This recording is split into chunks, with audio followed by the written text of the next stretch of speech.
because I get, like, if I got resentenced, I would get disciplinary credits. Yeah. But anyway. All right, well, we'll talk about, well, yeah, whatever. It's your show, baby boy. Yeah. You ready? I'm ready. All right. Welcome to another episode of Prison Talk with Jamie Mead and Emma Charleston. And during this episode, I won't 20 years. Stop. And As soon as you said, during this episode, you cut out, and then I heard 20 years. So start again. Oh, all right. So I didn't. Well, during this. Huh? Go. I said during this episode, because we're having malfunctions with the internet. Mm-hmm.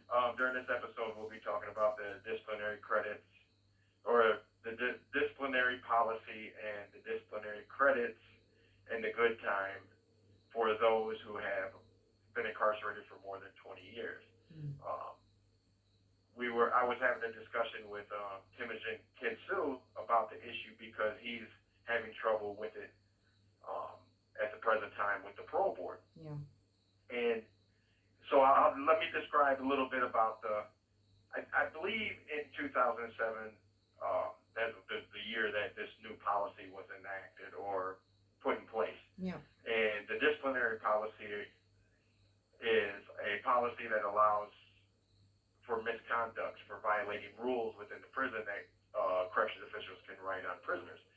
Mm. Well, in prior to 2000, again, I believe it's 2007, but prior to 2007, we had what was called major misconducts and minor misconducts. Yeah. And in 2007, it changed to a new system, which they labeled them as Class 1 misconducts, Class 2 misconducts, and Class 3 misconducts. Mm. Now, many of the what was deemed major misconducts prior to that date fell in two classes. You had non-bondable and bondable. Non-bondable misconducts are those that you are taken to segregation for committing. Mm-hmm. Bondable ones, you remain in general population of the prison. Well, when the disciplinary policy changed, they made only Class 1s are non-bondable, and Class 2s, you remain in general population. Obviously, Class 3s are such low, it'd be like having cardboard in your room, or just minor little things. Yeah. But the concern that we have at the moment is that, and I'll give you an example. Mm. Prior to 2007, with the major misconducts, 036 is the code that they would charge you with for violating. That is an out-of-place misconduct. Yeah. And that is, for example, being late to a health care appointment. Yeah. And they would write you a 036 out-of-place misconduct for that. Mm-hmm. And back then, you would lose disciplinary credits or good time because of that misconduct. Well, since that is not a serious misconduct, obviously when the policies changed, it became, an 036 became, I believe the code is 436. Mm-hmm. They placed a 4 in front of it to distinguish it as a Class 2, which is only supposed to remain in your file for like 6 months, and no one gets to see it. Yeah. And when this policy was enacted, Richard Stapleton, one of the drafters of the policy, wrote an article for the Michigan State Bar Prison and Corrections Section newsletter. Mm. And in this newsletter, he explained everything, his intent behind it, and he discussed those that fell under the old policy, how they would distinguish between what would be a Class 1 and a Class 2 through the major misconduct system. Well, and he said we wouldn't be held accountable for what were major misconducts, but now are Class 2s. Yeah. So he said these tickets would not remain in your file that they would eventually be purged out of your file. Yeah. And would not be seen by the parole board. Yeah. Well, that all changed. Presently, they are counting all those major misconducts, out of places, insolent, anything that would be considered a class 2, they're counting those against us who have been incarcerated prior to 2007. Okay. And it's becoming a concern because, as with Timmage and Kinsu, they used an out-of-place ticket from, I believe it was 98, he said, or 97, for missing health care or being late to health care. In 1997. And they used it against it. Huh? In 1997. Yes. Yeah. They used it against him at the parole board proceeding. They questioned him about it. And, he said that would be a class 2. And they said, no, that's a non-bondable. They were looking at it as a class 1 non-bondable misconduct, which is, and so they're counting all those major misconducts under the class 1 system because the coding for the misconducts are the same as non-bondables. Yeah. So Shipman made an argument that, no, these are all non-bondable tickets. You went to segregation. Yeah. So under my situation, I would, because I believe it's 23 or 24 major misconducts that occurred prior to 2005. Yeah. I received one in 2005 for missing health care. Yeah. And prior to that was 2001. And all the other misconducts was prior to 2001. Yeah. Well, they're counting them as all serious misconducts. And one of the counselors was like, you only have 4 or 5, non-bondable tickets. Yeah. In all these years. She said that's extremely good. Yeah. With no assaults, no serious assaults, no assaults. Yeah. And she said that's very good. But she said the system is we're counting them all. So it makes, on paper and on the computer, it looks like we've been to segregation 26 times or 23 times for me. And I believe Kinsu has close to 10 or something. Yeah. And but it doesn't make sense. They're holding us to a higher standard. So that same prisoner today or myself, if I missed health care and they wrote me a class 2 misconduct, no one is supposed to see that misconduct. And it's not even a serious misconduct, it's a minor. Yeah.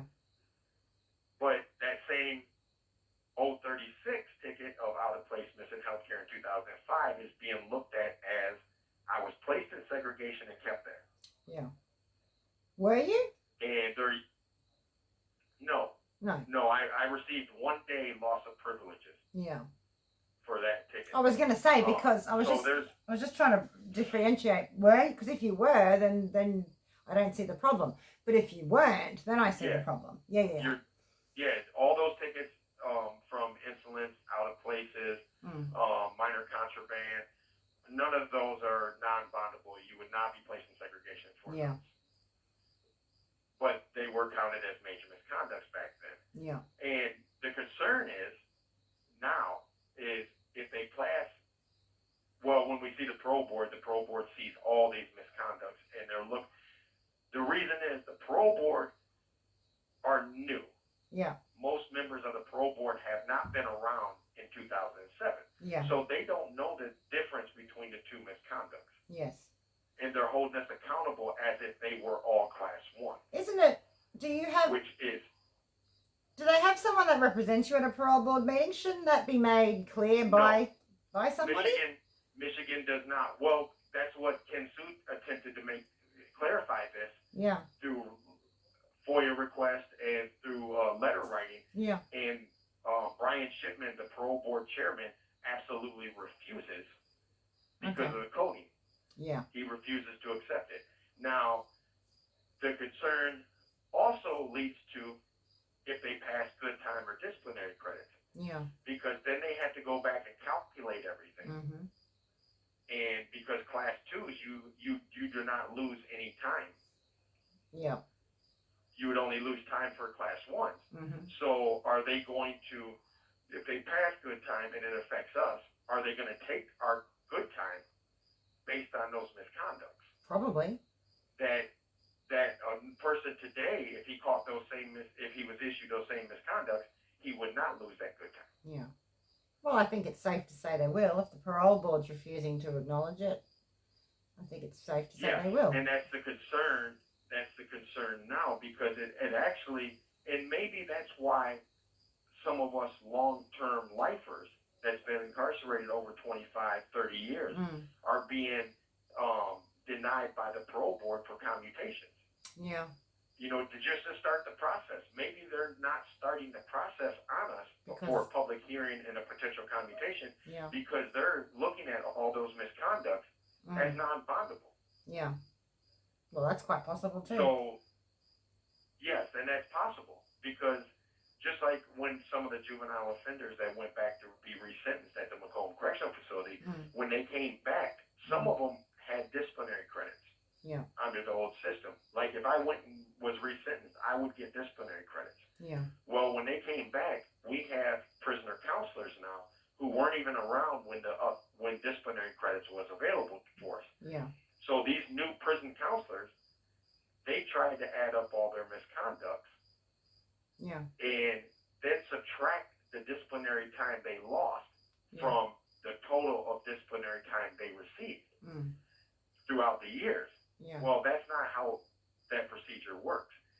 During disciplinary time credits that were issued to us, if I was issued 20 misconducts in the month of December, corrections could only take the disciplinary credits I earned for the month of December. They can't go into the future. Yeah. And they can't go into the past to the credits I earned. Yeah. By remaining misconduct free in the past. Yeah. They had to only stick to that month. Well, counselors weren't doing that. They were adding up all the disciplinary credits earned and all the tickets issued and then subtracting it from the total, which some guys received 5 tickets in 1 month. Yeah. So they were doing that and they had to be corrected. Some corrected, some didn't. And that was, but that just shows staff not knowing what they're supposed to be doing. You have or what the rules 1 are. minute remaining. Because to me, listening to that, like I didn't know. See, I wouldn't have thought that was a thing. You take the credits out of the month that you misbehaved, so to speak. I would have just added them all up and then subtracted it as well. That makes sense to me. So if you don't know that, that's what I would have thought you would have done, for sure. Well, it's about this phone call is about to end, so we'll continue the discussion on the next phone call, and hopefully everyone will continue to listen to this because this is a serious concern for us that have been incarcerated for more than 20 years. Yeah. Or anyone before 2007? Yes, anyone before 2007. Yeah. Yeah. All right. All right. And so join us again on the next segment. Bye. Or the next part 2 of this episode. Bye-bye. Bye.